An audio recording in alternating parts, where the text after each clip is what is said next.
Welcome to Sunshine Cathedral's Queer God Squad. It's Thursday, August 1st, 2024. I'm Reverend Dr. Darrell Watkins, the senior minister here at Sunshine Cathedral. I am Reverend Dr. Robert Griffin, the executive minister. Faith and religion can be complicated for the LGBTQ+ community. Surveys show that evangelical faith is the justification for the greatest attacks on the LGBTQ+ community. I am Reverend Kevin Tisdall, the Minister of Education. The Queer God Squad is going to explore our religious community. Let's explore the big news of the day and what it means to you. I am Reverend Dr. Ann Atwell, the Minister of Connections. This is live, and then we are available on demand. If our community is important to you, share this news with your friends and family. Join the conversation on your favorite streaming platform and social media. At Sunshine Cathedral, we are here to tell you that you are God's miracle, not God's mistake. This is the Sunshine Cathedral perspective. Nigerian Interfaith group demands closure of Goethe Institute over LGBTQ story content. A Nigerian Interfaith organization has called for the immediate closure of the Ger-ta Institute in Lagos, alleging that the German Cultural Center has been promoting content that contravenes Nigeria's laws on same-sex relationships. Barrister George Nwadike, convener of the Nigerian Interfaith Network, issued a press statement in Abuja urging the federal government to address what he describes as, and I'm quoting him, the consistent moral degradation of Nigeria's socio-cultural and religious values, unquote, by the Institute.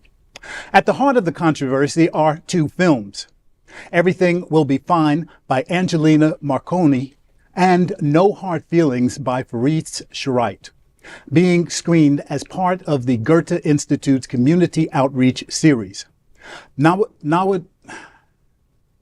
Nwadike claims these films feature, and again I'm quoting him, heavy LGBTQ themes that directly conflict with Nigerian legislation, particularly the Same-Sex Marriage Prohibition Act of 2014. This act imposes severe penalties, including a potential 10-year prison sentence for individuals who participate in or promote gay-related activities. He also warned that the Institute's activities could potentially ignite civil unrest if swift action is not taken. I want to read a little about that Nigerian prohibition.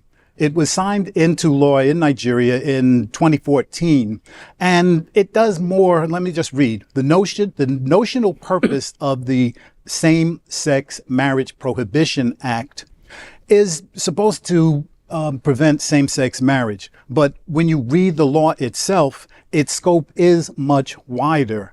It forbids any cohabitation between same-sex partners and bans any public show of same-sex amorous relationships. It also bans same-sex bars. It does everything possible, including that 10-year sentence to anyone who, quote unquote, registers, operates, or participates in gay clubs, societies, and organizations. So it just goes everywhere. Anything that has to do with the queer nation is banned in Nigeria by law. So for this person to come out and talk about how he is outraged that they have the nerve to show films that show loving relationships does not surprise me. And the last line that was interesting was that it's kind of an offshoot of the colonialization of Nigeria, that these kinds of thoughts still exist. When you come in and you beat people into submission, it's difficult then for them to begin to again think for themselves. They have to. They have to begin to realize that they have self-worth. And having the queer community as the whipping child is just the easiest thing that one can do. If we understand those parameters, then I think we better understand why people feel comfortable in going after our community. I don't know that it can happen internally in Nigeria. I think that some of the pressure on that country has to come from other areas, from other countries, that if we can financially isolate the Russia, I'm sorry, it's Russia now. If we can financially isolate Russia, Iran, Iraq, places like that, then there has to be a way that we begin to isolate Nigeria so that they know that they are not a part of the natural world community, that all love is positive, and if you are going to abuse and lock up your people for simply being who they are, then there's a problem, and the world has to come forward and say, we're not going to do business with you until you fix the way you run your country. It's difficult. It is difficult. There is an end, rather than, because whenever you do boycotts or whatever, okay. So a country that's already not super fluent suffers more people, like there's less food now for people or whatever. And you do that to protect gay people, but gay people also shop in the same markets and go to the same jobs. And so, you know what I mean? So it's hard. You can't do nothing, but also anything you can do could go the wrong way. But the end we have is if Islam and Christianity, those are the two big religions everywhere, if they would, from inside their mosques and inside their churches, start teaching tolerance, love, compassion. We can disagree or misunderstand without completely annihilating and making people miserable. If that would happen there, that's because those are the voices that pushed it to where it is. Right. A lot of it exported from Western missionaries or whatever. But yeah, if priests and pastors and imams would teach something, and they can do that. They can do that. Where their own imams, their own priests, their own bishops right now can do that. And that's where things we could see a change, and hopefully we'll see a change. And here's the thing that I don't know why no one's ever figured it out. I don't know why Russia hasn't figured this out. I don't know why Nigeria hasn't figured this out. I don't know why Saudi Arabia hasn't figured this out. I don't know why at least one political party in this country hasn't figured this out. If you could punish away homosexuality, bisexuality, pansexuality, gender fluidity on the gender scale, if you could just make people miserable enough that they'd quit being what they are, if you could scare them enough, make them unwelcome enough in their communities, make their life hard enough, put enough shame and regret and fear on them, if you just do enough that they would change. That's never happened. Every generation of every culture in the history of the planet, not to mention the zillions of species where they don't shame you, by the way, but even in the human species, that it never goes away. If it was just a matter of this is something you choose, well, we're just gonna make it so difficult for you that you can't do it. You can't buy alcohol until a certain age. You can't buy tobacco until a certain age. You can't drive until a certain age. We can control everything except sexuality. Yeah. There's no, if we just raise the age limit, or if we just raise the taxes, or if we just make it a little more difficult, this will go away. It's never gone away. And it will never go away. Even in concentration camps, I've never read a story of someone in the Nazi concentration camp saying, you know what? I used to be gay, but I've seen the light. In this camp right here with this little star, with this little triangle, I've seen the light. No. You can't torture it away. You can't threaten it away. You can't shame it away. You can't reject it away. And I'm surprised that we are well into the 21st century and we haven't figured that out. No. You can't make it go because it's innate. It's part of who you are. And so just making people miserable for being who they are doesn't make them not be who they are. And it doesn't make your world, your culture, it doesn't make it any safer, any more pleasant. It doesn't make your religion any more life-giving. And so I'm hoping that people finally work that out. That I may not understand it, I may not agree with it, I may not know what it is, but I do know from a zillion years of experience that being cruel about it isn't going to make it change. Right. I think if change is going to come in Nigeria or other countries, it has to come from within. It really has to come from within. It has to be the churches, the priests, the leadership, anyone in authority stepping up and saying, you know what, this is wrong. This is just wrong.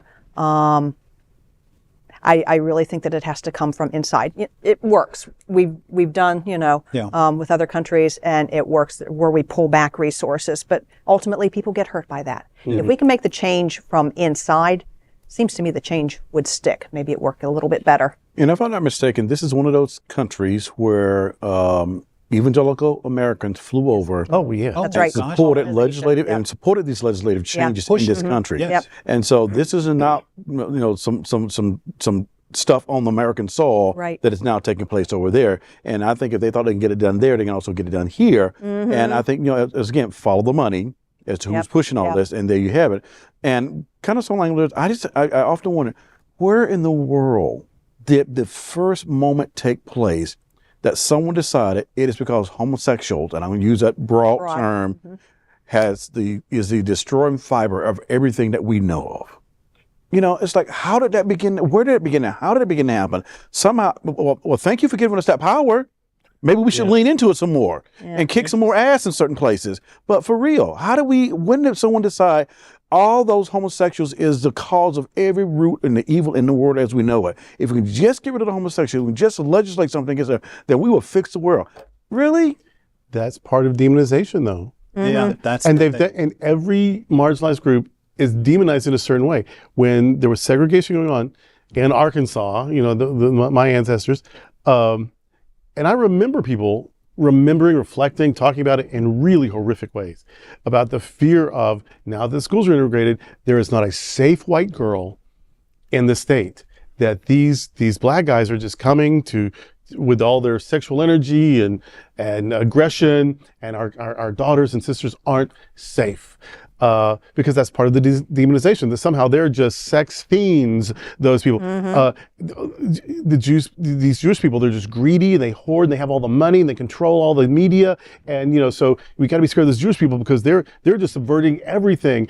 And the feminists, the women who want to be anything other than some man's slave, they are destroying the American family, and, everything decent. And, the babies. If you have control over, yes, the control, if you don't have control of, the zillions of babies who've been slaughtered, not a single baby, by the way, not one baby, but fetuses and whatever, all the killing of babies.